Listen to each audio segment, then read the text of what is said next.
sou o Alfa e Ômega, diz o Senhor Deus, aquele que era e que há de vir, o Todo-Poderoso. Glória a Deus. Vamos ler juntos agora Neemias, capítulo de número 4, o capítulo no qual nós estamos hoje, percorrendo aqui o livro, cada sábado, o livro de Neemias. Vamos ler juntos esse capítulo 4 em oração, e logo depois da leitura vamos estar invocando o nome santo e soberano do Senhor nosso Deus. Aqueles que puderem de pé me acompanhar nessa leitura, já que daqui a pouco vocês ficarão assentados, né? Compartilhando juntos a palavra de Deus. Então, leiamos juntos agora. Quem está ao longe e à distância, receba essa palavra na sua casa, na sua vida, onde você estiver. Neemias, capítulo 4. Tendo Sambalate ouvido que edificávamos o muro, ardeu em ira e se indignou muito, e escarneceu dos judeus. Então falou na presença de seus irmãos e do exército de Samaria, e disse: que fazem estes fracos judeus? Permitir-se-lhes-á isso? Sacrificarão? Darão cabo da obra num só dia? Renascerão acaso dos montões de pó as pedras que foram queimadas? Estava com ele Tobias, o amonita, e disse: ainda que edifiquem, vindo uma raposa, derribará o seu muro de pedra. Ouve, ó nosso Deus, pois estamos sendo desprezados. Caia o seu opróbrio sobre a cabeça deles, e faze que sejam despojo numa terra de cativeiro. Não lhes encubras a iniquidade, e não se risque de diante de ti o seu pecado, pois te provocaram a ira na presença dos que edificavam. Assim edificamos o muro, e todo o muro se fechou até a metade de sua altura, porque o povo tinha ânimo para trabalhar. Mas ouvindo Sambalate e Tobias, os arábios, os amonitas e os asdoditas, que a reparação dos muros de Jerusalém ia avante, e que já se começavam a fechar-lhe as brechas, ficaram sobremodo irados. Ajuntaram-se todos de comum acordo para virem atacar Jerusalém e suscitar confusão ali. Porém, nós oramos ao nosso Deus, e como proteção pusemos guarda contra eles de dia e de noite. Então disse Judá: já desfaleceram as forças dos carregadores, e seus escombros são muitos, de maneira que não podemos edificar o muro. Disseram, porém, os nossos inimigos: nada saberão disto, nem verão, até que entremos no meio deles e os matemos. Assim faremos cessar a obra. Quando os judeus que habitavam na vizinhança deles 10 vezes nos disseram: de todos os lugares onde moram subirão contra nós, então pus o povo por famílias nos lugares baixos e abertos, por detrás do muro, com as suas espadas e as suas lanças e os seus arcos.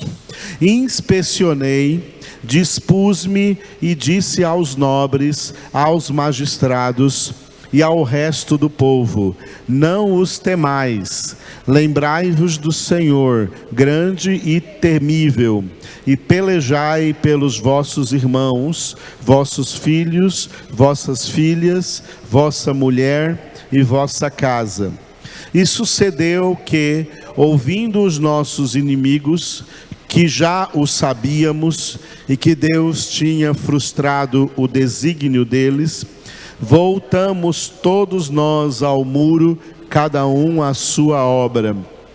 Daquele dia em diante, metade dos meus moços trabalhava na obra e a outra metade empunhava lanças, escudos, arcas e couraças. E os chefes estavam por detrás de toda a casa de Judá.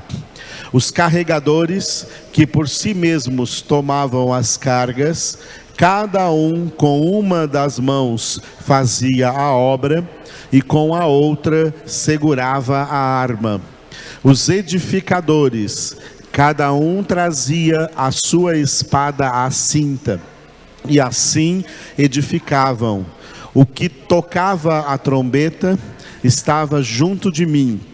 Disse eu aos nobres, aos magistrados e ao resto do povo: grande e extensa é a obra, e nós estamos no muro muito separados, longe uns dos outros. No lugar em que ouvirdes o som da trombeta, para ali acorrei a ter conosco. O nosso Deus pelejará por nós. Assim trabalhávamos na obra, e metade empunhava as lanças, desde o raiar do dia até o sair das estrelas. Também nesse tempo disse eu ao povo: cada um com seu moço fique em Jerusalém, para que de noite nos sirvam de guarda e de dia trabalhem. Nem eu, nem meus irmãos, nem meus moços, nem os homens da guarda que me seguiam, largávamos as nossas vestes. Cada um se deitava com as armas à sua direita. É muito bom a gente vir na congregação e encontrar irmãos e irmãs na congregação. Mas esse não deve ser o principal motivo pelo qual a gente vem numa congregação. Porque senão daqui a pouco tem pessoas caindo na seguinte tentação: eu não vou na congregação hoje porque fulano não vai, porque ciclano não vai, também não vou. Nós viemos à congregação para nos encontrar com Jesus, a pessoa mais importante do universo. Os irmãos e irmãs que estiverem presentes, aleluia, por encontrarmos com eles. Mas se eles não estiverem presentes, Jesus está sempre presente. E é com Ele que a gente vem se encontrar em cada congregação. Maravilhoso é o Senhor. Muito bem. Baseados neste capítulo 4 que lemos hoje de Neemias, nós vamos trabalhar esse tema muito importante que vocês vão repetir depois de mim: armas espirituais. Glória a Deus. Muitos assim chamados crentes ou evangélicos não entendem uma coisa muito importante que deveriam entender. E quando eu tenho oportunidade e a palavra conduz para isso, eu tento ensinar aqui a vocês todos, de perto e de longe. Assim como a nossa Bíblia Sagrada tem 2 testamentos, o Antigo Testamento e o Novo Testamento, nós entendemos que Deus estabeleceu 2 alianças, mas não ao mesmo tempo, uma de cada vez. Não pode existir 2 alianças ao mesmo tempo, mas uma de cada vez. A primeira aliança, a antiga aliança, em meio à qual Deus revelou os 39 livros do Antigo Testamento, era uma aliança na qual o povo de Deus na terra era uma nação geopolítica, a nação de Israel. Naquela aliança, esse era o povo de Deus. E pessoas de outras nações podiam se converter ao Deus de Israel, ao Deus da nação de Israel, e servir a Deus como povo de Deus, mesmo não sendo consanguíneos com as 12 tribos de Israel, mesmo não sendo pessoas da linhagem de Abraão, Isaque e Jacó. Qualquer pessoa de outra nação, lá na antiga aliança, podia ser convertida ao Deus de Israel e se tornar servo de Deus, serva de Deus, propriedade de Deus, povo de Deus, mesmo não sendo israelense. Isso era na antiga aliança. E como na antiga aliança o povo de Deus era uma nação geopolítica na terra, então é lógico que essa nação tinha o seu território, tinha a sua geografia, tinha a sua terra que precisava ser defendida, e por isso que eles tinham também forças armadas e tinham armas, usavam de armas, e as armas eram para se defender de homens, de seres humanos, de pessoas que de outras nações vinham atacar a nação de Israel.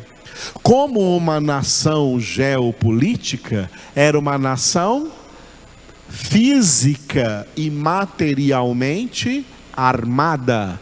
Eles estavam armados, eles tinham forças armadas e tinham armas materiais, armas físicas, armas letais contra outros seres humanos. Na antiga aliança, o povo de Deus foi levantado muitas vezes para matar outras pessoas, e às vezes até matar não só soldados, matar homens, mulheres e crianças. Quando foi dada a ordem para conquistarem a terra de Canaã, a ordem era matar homens, mulheres e crianças. Gente de Deus, ordenada por Deus a matar homens, mulheres e crianças. Isso foi no período da antiga aliança. Novo Testamento, nova aliança, tudo mudou radicalmente. Nada mais é igual ao que era na antiga aliança. A antiga aliança, ela era provisória, a nova aliança é permanente. A antiga aliança tinha data de validade, e essa data venceu quando Jesus veio. A antiga aliança acabou e Jesus inaugurou a nova aliança.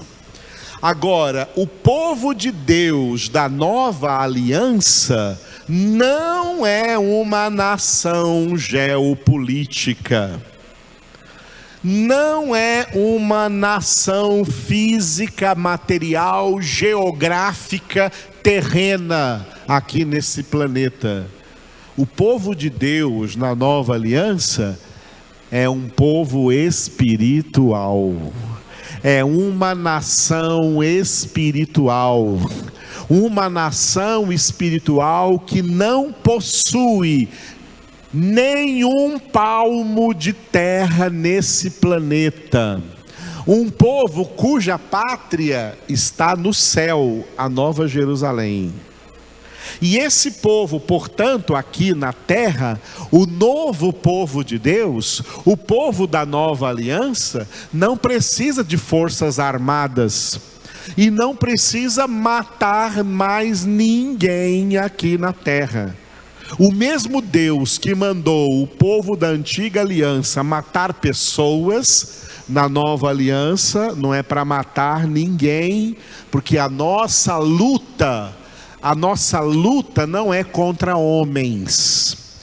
O povo da antiga aliança, a luta deles era contra homens. Na nova aliança, nós estamos numa luta também, estamos numa guerra espiritual, e essa luta não é contra nenhum ser humano. É como Paulo disse, contra principados e potestades do mal, contra Satanás e os demônios, e para essa luta, Deus nos arma agora com, repita, armas espirituais. Jamais armas materiais, armas físicas. Qualquer pessoa que se diz cristã, que se diz crente, que se diz evangélico e é a favor de armamento, está desviado de Deus, está desviado de Cristo, está desviado do Evangelho. São pessoas de Belial, são pessoas de Satanás, são ímpios como qualquer ímpio, estão indo para o mesmo inferno dos ímpios e para o mesmo lago de fogo e de enxofre dos ímpios.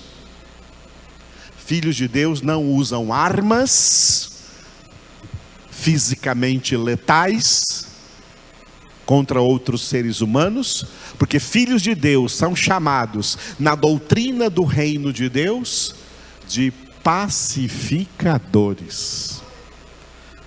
Sermão da Montanha, Mateus capítulo 5, Jesus disse: benditos os pacificadores, porque serão chamados filhos de Deus. Os pacificadores são os servos de Jesus, que é o príncipe da paz. Não nos levantamos em armas contra ninguém, e quem faz isso não é de Deus. A nossa luta não é contra seres humanos, e as nossas armas não são armas fisicamente letais. As nossas armas são armas espirituais.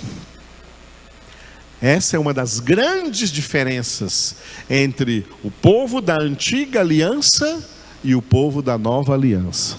E se alguém quiser voltar para a antiga aliança, nega a nova, nega Jesus e perde salvação. Decaem da graça e decaem de Cristo. Voltar para coisas da antiga aliança é apostasia. Isso é tão sério que na carta aos Gálatas, Paulo escreveu falando de uma coisa que havia na antiga aliança: a circuncisão. Aí ele falou para cristãos: qualquer cristão agora na nova aliança que se circuncidar, decai de Cristo e decai da graça. Porque para nós não existe circuncisão, era para eles que existia. Para nós o que existe agora é vida nova em Jesus Cristo. Aleluia. Vamos trabalhar então essa questão das armas espirituais, baseados no texto que nós lemos hoje, Neemias, capítulo de número 4. Esse texto está dentro de um texto maior aí no início do livro de Neemias, que vai do capítulo 2, versículo 11, até o capítulo 4, que nós lemos hoje, cujo último versículo é o versículo 23, e o título desse texto todo é, repita, reedificando o muro. Aleluia. Olha só. Vamos então trabalhar nesse título aí, isso mesmo que eu acabei iniciando aqui com vocês: Antiga Aliança e Nova Aliança. A Antiga Aliança, eles tinham que reedificar um muro material, um muro de tijolos, um muro de pedras, para cercar a cidade deles, que era a cidade de Jerusalém. A nossa Jerusalém está no céu. O muro dela já está pronto, está bem fechadinha lá, nos esperando, com 12 portais, cada um deles formados de uma só pérola. Qual é o muro que nós temos que edificar hoje? Muro representa proteção. Para entender isso, né, você pode ler, por exemplo, depois em casa, como lição de casa, leia a preciosa epístola de Judas, que vem antes do Apocalipse. Quando Judas foi escrever aquela epístola, ele disse assim: olha, eu queria escrever sobre a nossa comum salvação. Então ele queria escrever uma epístola soteriológica, uma epístola falando de salvação. Mas o Espírito Santo que estava agindo na vida de Judas, Judas que era irmão de Tiago, os dois irmãos de Jesus, o Espírito Santo que estava agindo nele para escrever uma das epístolas do Novo Testamento, que seria a palavra de Deus, direcionou Judas para falar acerca da defesa da fé. Defender a fé que uma vez por todas foi entregue aos santos. Aí a epístola de Judas, que Judas na sua cabeça, quando começou, tinha a intenção de escrever uma epístola soteriológica, falando de salvação, o Espírito Santo conduziu a ele a escrever uma epístola apologética. O que é apologética? Apologética é a doutrina bíblica da defesa da fé e das sãs doutrinas. Isso é apologética. Apologética é a doutrina bíblica acerca da defesa da fé e das sãs doutrinas da palavra de Deus. A apologética é o muro que nós espiritualmente hoje construímos, ensinando as pessoas a verdadeira doutrina da fé, as verdadeiras doutrinas bíblicas, para que elas não sejam aí atacadas e invadidas por falsas doutrinas, por heresias. Sabe quem são os crentes que acabam acreditando, recebendo e acreditando em heresias, em doutrinas mentirosas? São crentes sem esse muro de proteção.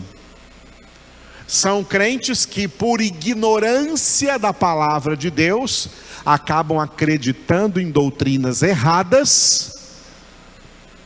E as únicas doutrinas que levam para o céu são as doutrinas corretas. As doutrinas erradas levam para o inferno, levam para a condenação.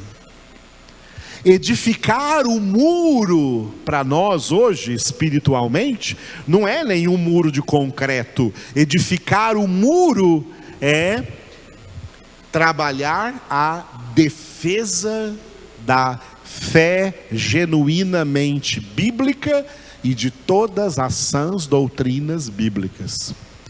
Toda vez que você ouve alguém falando alguma coisa sobre Deus e sobre a palavra e está errado, é hora de você ser o Neemias e consertar esse muro, edificar o muro e dizer: isso está errado. O correto, de acordo com a palavra, é assim, assim e assim.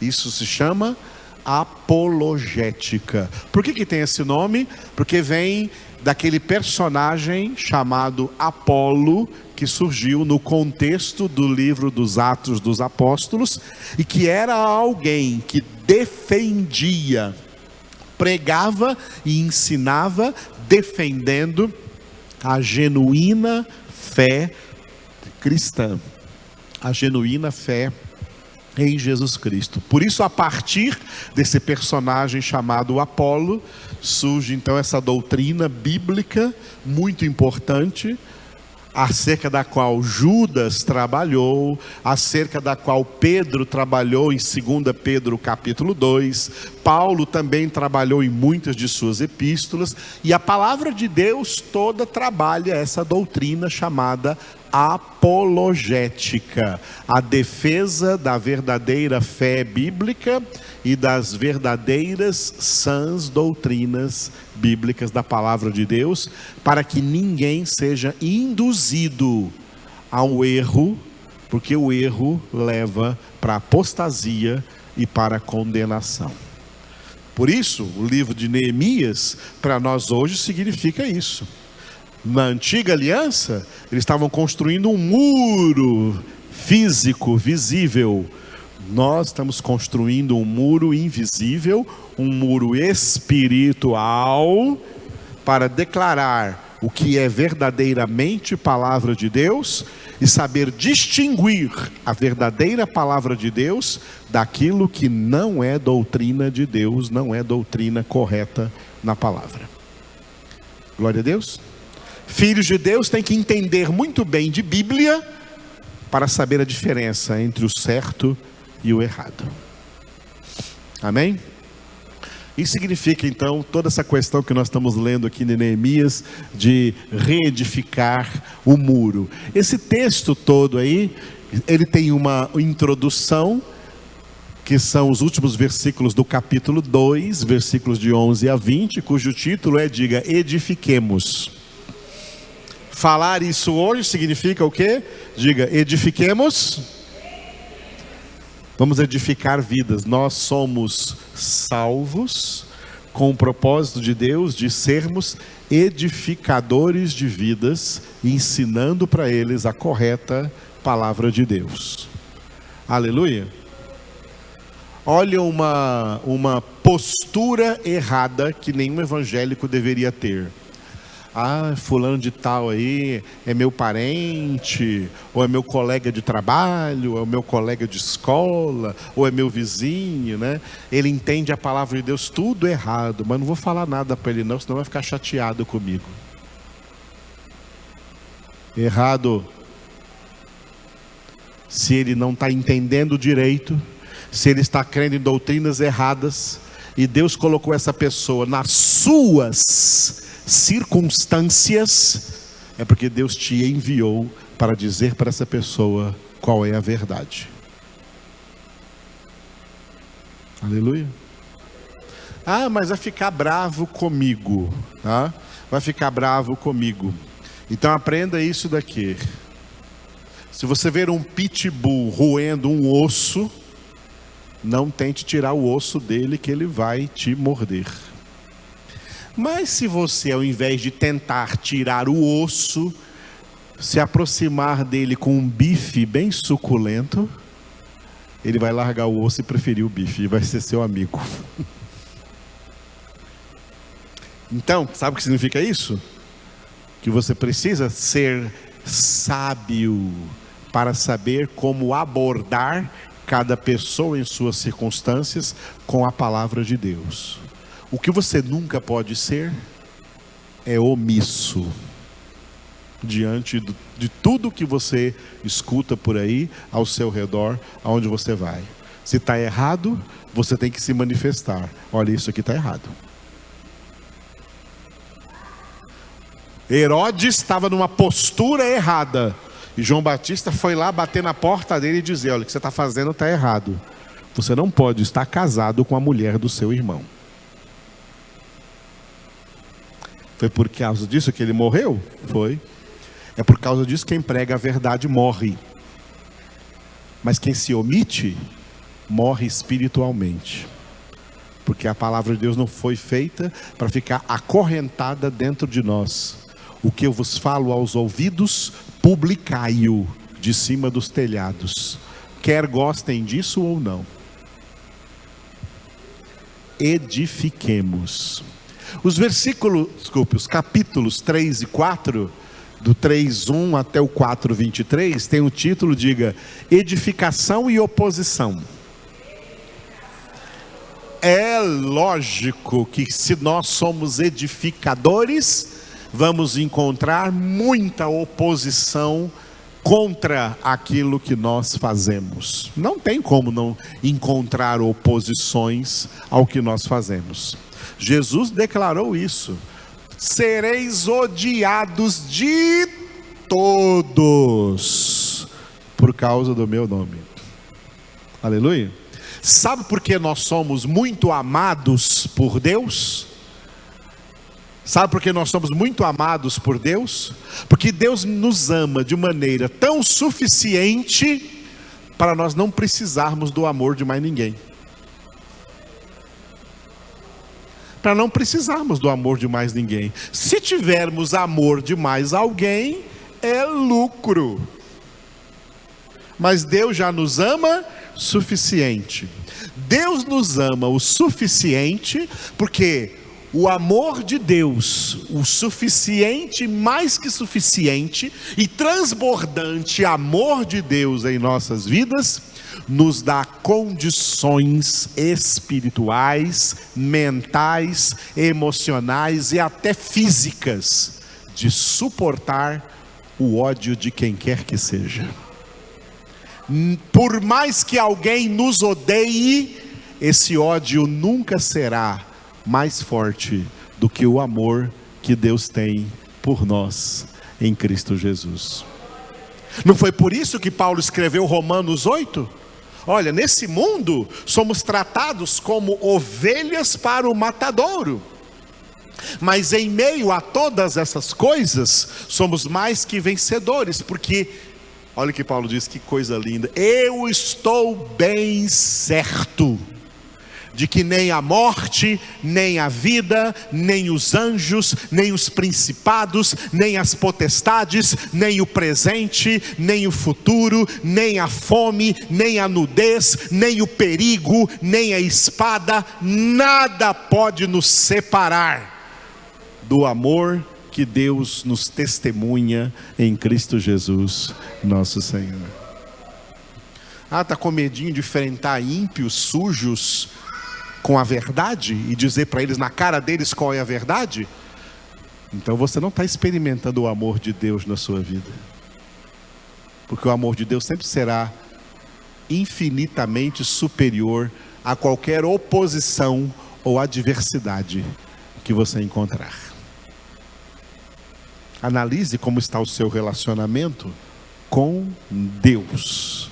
Porque às vezes você está querendo colocar relacionamentos com pessoas acima do seu relacionamento com Deus, aí você perde Deus. Só isso. Quer perder Deus? Só isso. Coloque qualquer pessoa acima de Deus na sua vida e você perde Deus.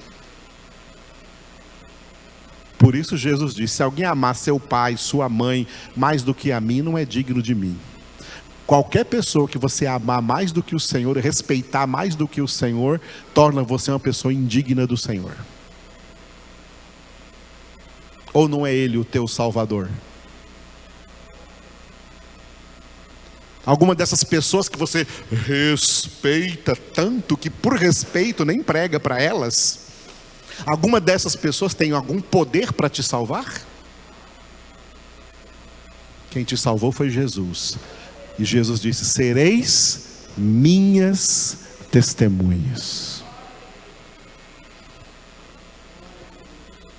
Mas está muito difícil pregar hoje. Quando foi fácil? Ontem. Está muito difícil pregar hoje? Foi ontem que milhares de profetas morreram, que Jesus morreu, que apóstolos morreram, que discípulos morreram. Em todas as épocas foi difícil. Em todas as épocas houve oposição, em todas as épocas houve perseguição. Por que seria diferente hoje? Está com medinho de oposição? Está com medinho de perseguição? Está faltando o amor de Deus na sua vida, porque o amor lança fora o medo. Aleluia. Glória a Deus. Então esses dois capítulos, né? Edificação e oposição, duas coisas que sempre caminharam juntas. Nós trabalhamos edificação no capítulo 3 e lemos hoje no capítulo 4, oposição. O título do capítulo 4, repita, oposição. Está preparado para enfrentar a oposição? Se não está, está atrasado. Se prepare ontem para enfrentar a oposição por causa de Jesus. Esse capítulo, então, de 23 versículos, está dividido assim, né? Do versículo 1 até o versículo 8, eu dei o título assim, diga, edificamos o muro. Isso significa, eles dizendo assim, nós trabalhamos mesmo em meio às adversidades. Não espere que o nosso trabalho vai ser um trabalho quando não tiver nenhuma adversidade. Não, mesmo em meio a adversidades, nós continuamos tendo a missão de edificadores. Então, edificamos o muro e diante das oposições, qual é a nossa reação? Versículo 9 a 23, diga, trabalhando armados. Nós temos armas para enfrentar a oposição. Mas as nossas armas são espirituais. Glória a Deus. É por isso que eu escolhi, sob a direção do Espírito de Deus, o versículo 17, onde está escrito assim que os carregadores, que por si mesmos tomavam as cargas, cada um com uma das mãos fazia a obra, e com a outra segurava a arma. Vamos repetir? Os carregadores, que por si mesmos tomavam as cargas, cada um com uma das mãos fazia a obra, e com a outra segurava a arma. Olha que coisa impressionante, né? Eles estavam realizando um trabalho que para aquela época, para aquela aliança, era um trabalho ordenado por Deus, que era reedificar os muros da cidade de Jerusalém. E eles encontraram opositores, pessoas que vieram se opor a eles, inclusive com ameaça de morte, como nós lemos aqui no versículo 11.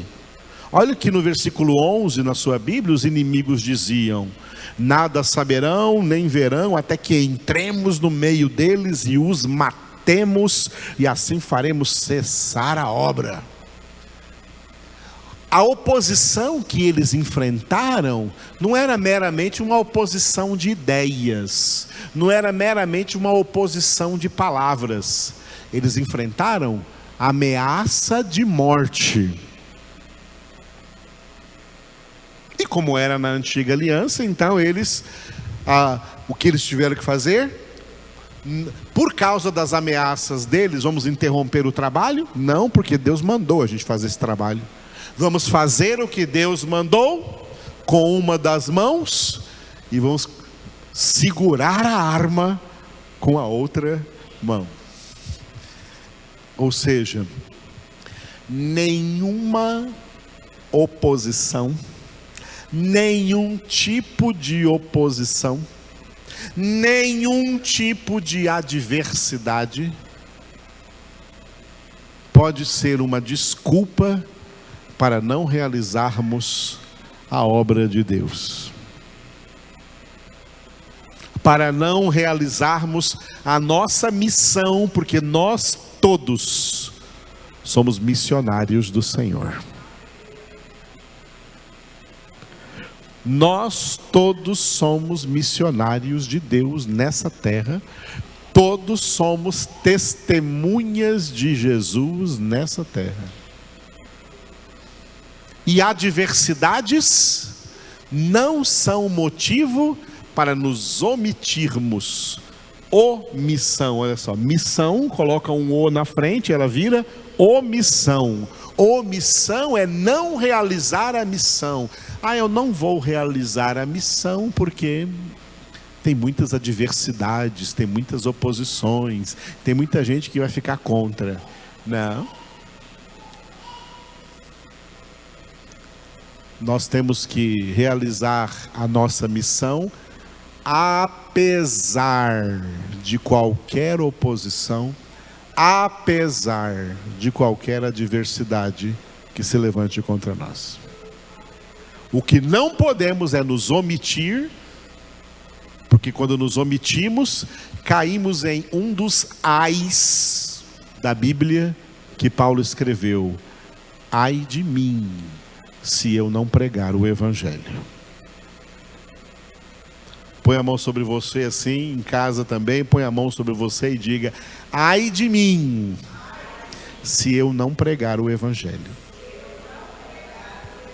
Isso é tão sério que em 2 Timóteo, capítulo 4, versículo 1, Paulo, já idoso, ele escreve uma carta muito forte para Timóteo, que ainda era jovem, como se Paulo estivesse dizendo assim, sabe, em 2 Timóteo, é como se Paulo estivesse dizendo assim: Timóteo, eu estou morrendo já, a minha vida está acabando já, eu já combati o bom combate, já terminei a minha carreira, já guardei a fé, agora você vai continuar, você está jovem ainda, então você vai continuar. Então, eu te conjuro, em nome de Deus e de Cristo Jesus, que há de julgar vivos e mortos, prega a palavra. Insta, esse insta aí significa insiste em pregar a palavra. Tá bom, eu prego, mas as pessoas não querem. Insista em pregar a palavra. Pregue a palavra quando você tiver oportunidade, quando for oportuno. E quando você não vê nenhuma oportunidade, pregue também, assim mesmo, quando não for oportuno.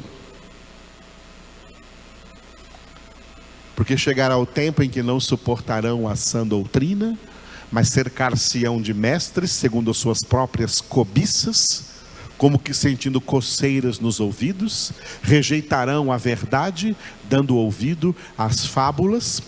Tu, porém, realiza, cumpre o teu ministério. Prega a palavra. A ordem de Jesus é para todos os filhos e filhas de Deus. Em Marcos 16:15, indo por todo o mundo, pregai o Evangelho a toda criatura.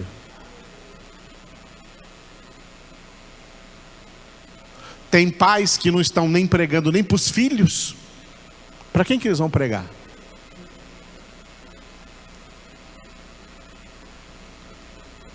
Não podemos nos omitir, somos edificadores nessa terra.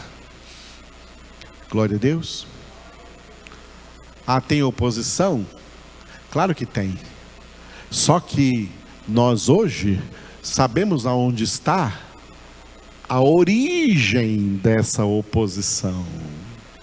A origem dessa oposição não está nos homens, nos seres humanos que vão se opor a nós e nos odiar ou até nos matar. A origem dessa oposição está no diabo, está nos demônios. E é por isso que acerca de armas espirituais, o Salmo 149, versículo 6, fala acerca do caráter dos filhos de Deus, que devem, nos seus lábios, estejam os altos louvores de Deus, e nas suas mãos, espada de dois gumes. Vamos repetir? nos seus lábios estejam os altos louvores de Deus, nas suas mãos espada de 2 gumes. Glória a Deus. Nós, em primeiro lugar, meditamos de dia e de noite na palavra de Deus, como diz o versículo 2 do Salmo 1, para que os nossos altos louvores sejam a nossa obediência a essa palavra. Meditamos na palavra para obedecer a palavra, e a palavra, como espada de 2 gumes em nossas mãos, é para manejarmos bem essa palavra, como Paulo descreve e exorta a Timóteo na mesma epístola, 2 Timóteo 2,15. Procura apresentar-te diante de Deus aprovado, como obreiro, ministro, trabalhador, que não tem de que se envergonhar, que maneja bem a palavra da verdade, que é a espada do Espírito, a espada de 2 gumes. Quer saber como ser esse obreiro aprovado? Leia constantemente os 4 evangelhos e veja como Jesus foi obreiro aprovado, e que usou a espada. Ele teve os altos louvores de Deus na sua obediência total ao Pai, e diante dos homens e diante de Satanás, ele disse: está escrito, está escrito, está escrito. Eu vos tenho dito o que o meu Pai me disse, o que eu recebi do meu Pai. Jesus é o modelo do obreiro que Paulo fala em 2 Timóteo 2,15. Aprovado, que não tem de que se envergonhar e maneja bem a palavra da verdade. Jesus é o nosso modelo. Glória a Deus. Os altos louvores estarão nos seus lábios, porque a boca fala do que o coração está cheio. Eu vejo a boca de muito crente só falando de botox, só falando de beleza física, só falando de moda, só falando de roupa, só falando de filme, só falando de política. É porque é dessas besteiras que o seu coração está cheio, e é nelas que você tem meditado de dia e de noite, e não na palavra de Deus. E essas coisas te levam para o inferno, porque só a palavra de Deus te leva para o céu e faz de você um instrumento para mostrar para outras pessoas esse mesmo caminho do céu, mesmo que elas não entrem nele. Glória a Deus. Muito bem. Dentro dessa questão de armas espirituais, nós temos o texto clássico do apóstolo Paulo, onde nós ainda vamos chegar pela graça do Senhor, nas sextas-feiras, no nosso seminário. Tem muita gente que poderia estar vindo toda sexta-feira presencialmente no nosso seminário, mas não estão vindo. Eu vejo muitas pessoas fraquejando na presença aqui, e que poderiam estar presentes. Estão acomodadas porque chega na sua casa. Que bom que chega na sua casa a pregação, senão você estava perdido. Mas nós somos convocados pelo Senhor para estar aqui presencialmente, recebendo a palavra de Deus, tanto no seminário como nas congregações. Efésios 6,12, porque a nossa luta não é contra o sangue e a carne, e sim contra os principados e potestades, contra os dominadores deste mundo tenebroso, contra as forças espirituais do mal nas regiões celestes. Vamos repetir? Porque a nossa luta não é contra o sangue e a carne, e sim contra os principados e potestades, contra os dominadores deste mundo tenebroso, contra as forças espirituais do mal nas regiões celestes. Esse é o versículo que define a nossa luta. A nossa luta não é contra o sangue e a carne. Essas duas palavras aqui, o sangue e a carne, representa a natureza humana, representa os homens. Então aqui é como se estivesse escrito: a nossa luta não é contra homens, não é contra seres humanos.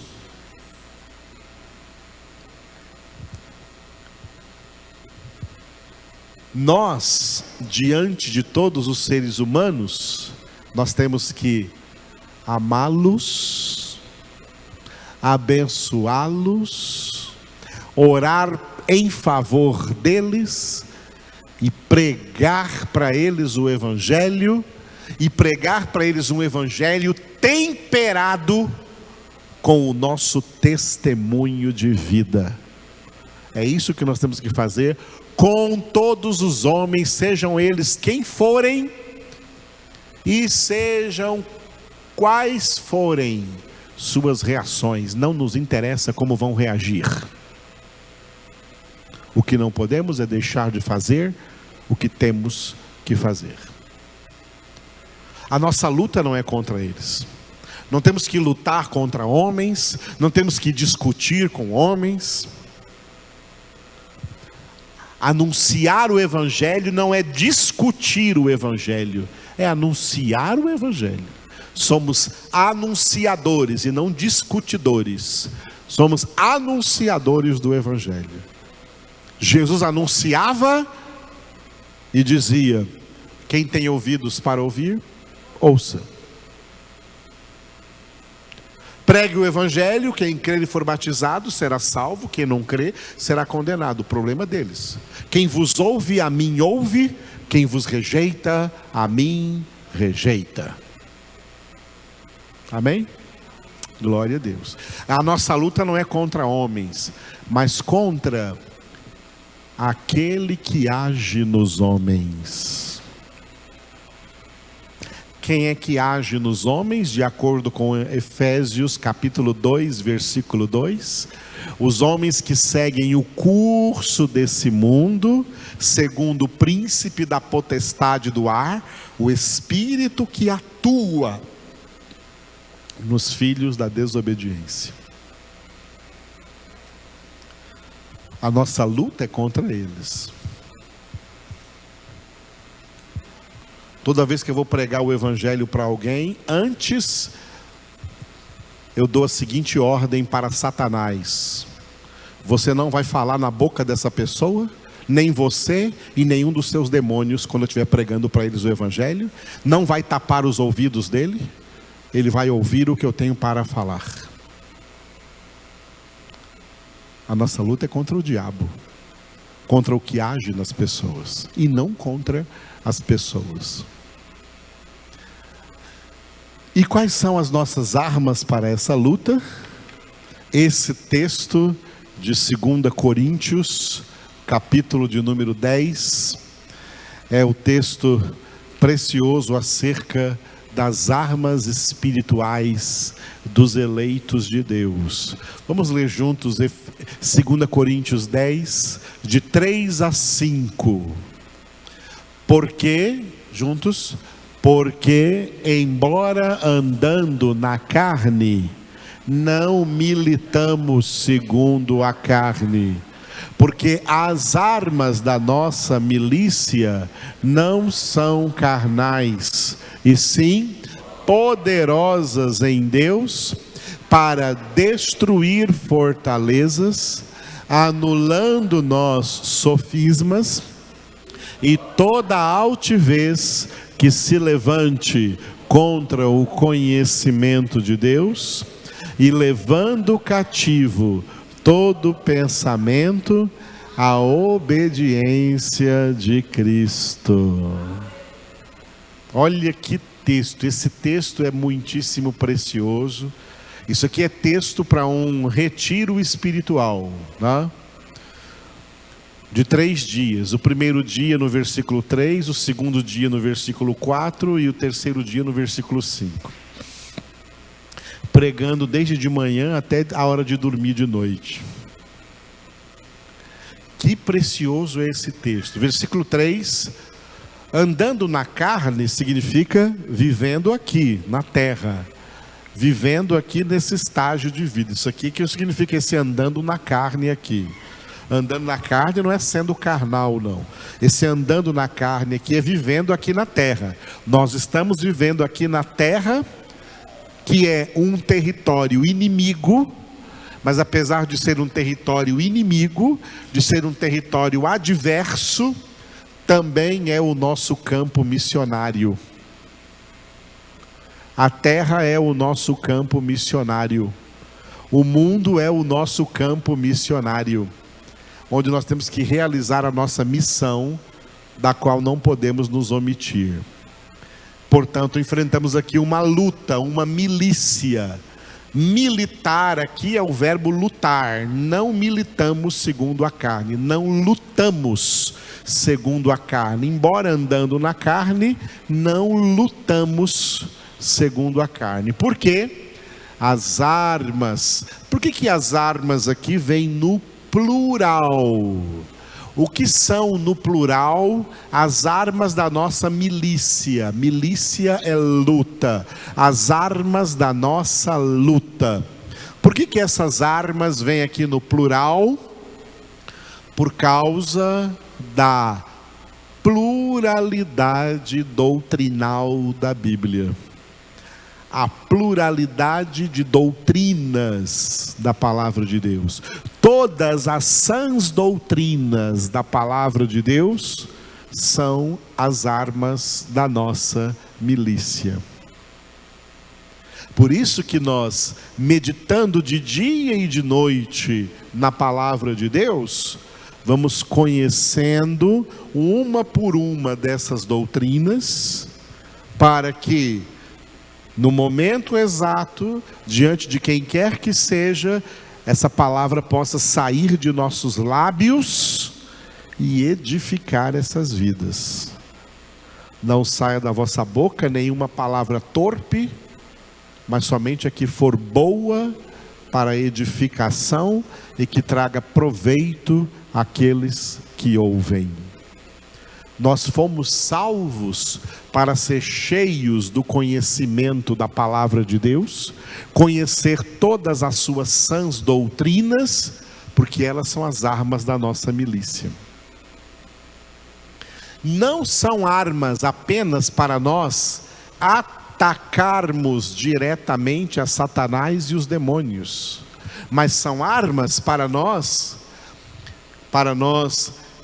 destruirmos as obras que Satanás tem feito na mente das pessoas, que o pai da mentira tem feito na mente das pessoas, e chegar para cada pessoa dessa e dizer para ela assim: olha, isso que você pensa é uma mentira, isso que você pensa é um sofisma.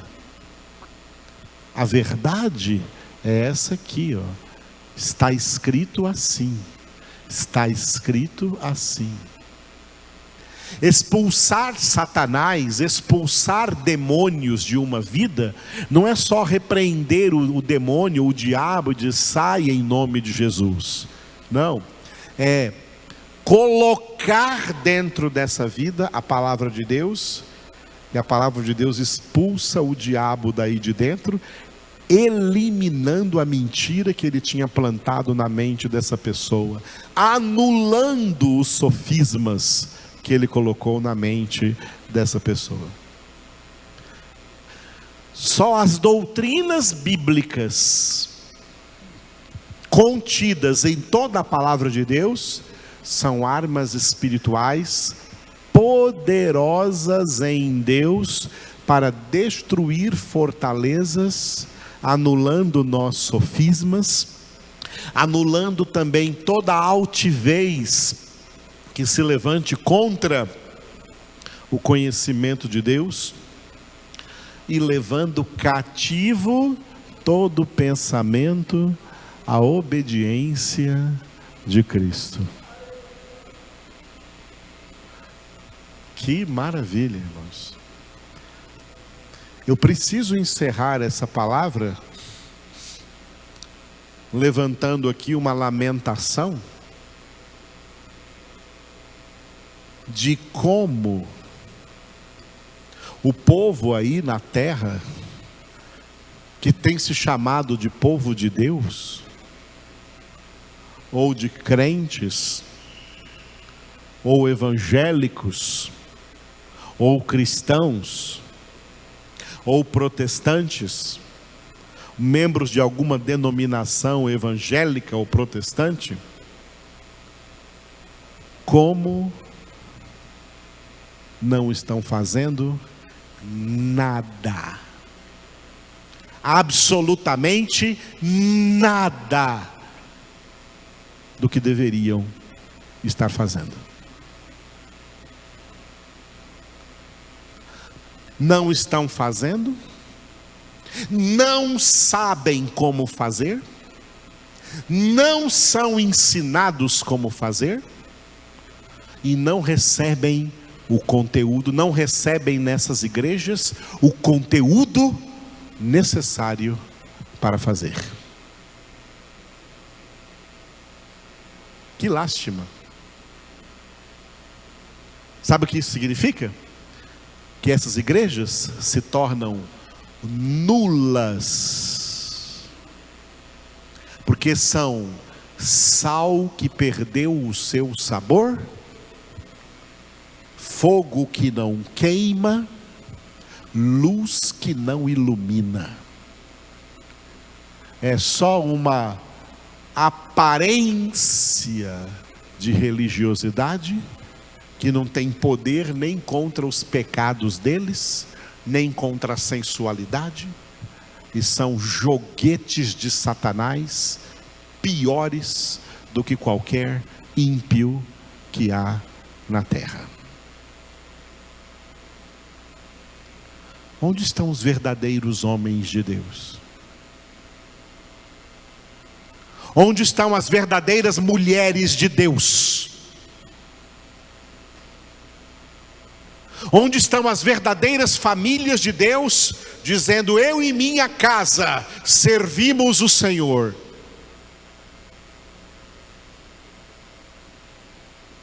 O assim chamado povo de Deus se diluiu, se dissolveu no meio do mundanismo, no meio do secularismo, no meio da impiedade, e não existe obra de Deus mais na terra. Só se vê obras do inimigo, e além de ver obras do inimigo no mundo, obras do inimigo dentro de igrejas, o abominável da desolação no lugar santo, como Deus falou através do profeta Daniel. É uma lamentação.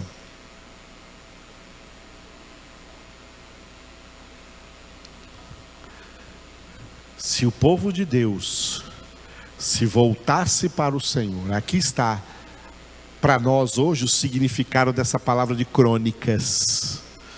Se o meu povo, que se chama pelo meu nome, se humilhar, se converter dos seus maus caminhos, se voltar para Deus de coração, e se voltar para Deus, se voltar para toda a sua palavra, que esse próprio povo de Deus tem rejeitado, como está em Jeremias capítulo 6, versículo 10. Não gostam da palavra, o próprio povo de Deus não gosta da palavra de Deus. Eles querem outras coisas, menos palavra. Estamos vivendo um ambiente muito difícil. A palavra é rara em nossos dias, e onde ela é anunciada, ainda é menosprezada e rejeitada, até por aqueles que sabem que não deviam fazer isso.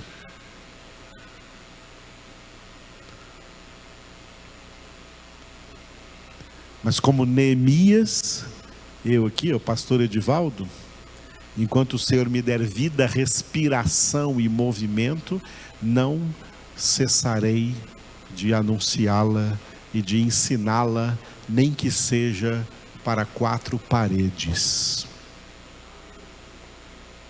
Porque essa palavra arde dentro de mim, como arde no coração dos verdadeiros eleitos de Deus. Eu sou o Alfa e Ômega, diz o Senhor Deus, aquele que é, que era e que há de vir, o Todo-Poderoso.